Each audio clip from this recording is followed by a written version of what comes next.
काय घटना झाली?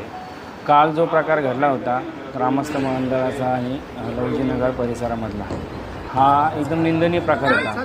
त्या निमित्त गावकीमध्ये एक निषेध म्हणून एक मीटिंग नोंदवलेली होती। सर्व गावकऱ्यांनी आपला निषेध नोंदवला आणि निषेध नोंदवून सर्व गावकरी आपल्या घरी गेले। काही राजकीय लोकांनी एक त्याचाच फायदा उचलून आबी पवार म्हणून एक लवजीनगरमध्ये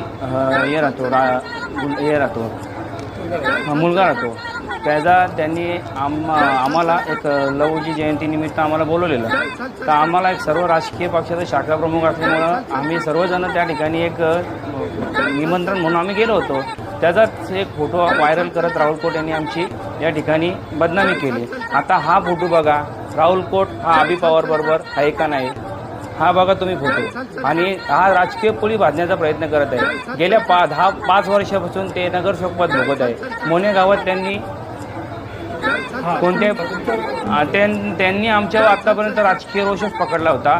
हे कुठंतरी पॉईंटमध्ये भेटतील आणि यांना कुठंतरी आम्ही पॉईंटमध्ये पकडून यांना मारू।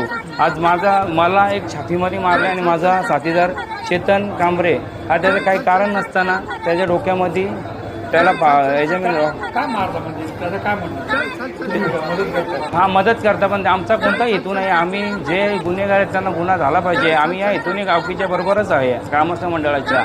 पण यांनी आमची बदनामी करण्याचा हा प्रयत्न केलेला आहे। पण राहुल कोट हा बघा तुम्ही स्वतः बघू शकता मीडियामध्ये का राहुल कोट स्वतः आबी पवार बरोबर आहे आणि हा कुठेतरी राजकीय पोळी भाजण्याचा प्रयत्न करत आहे।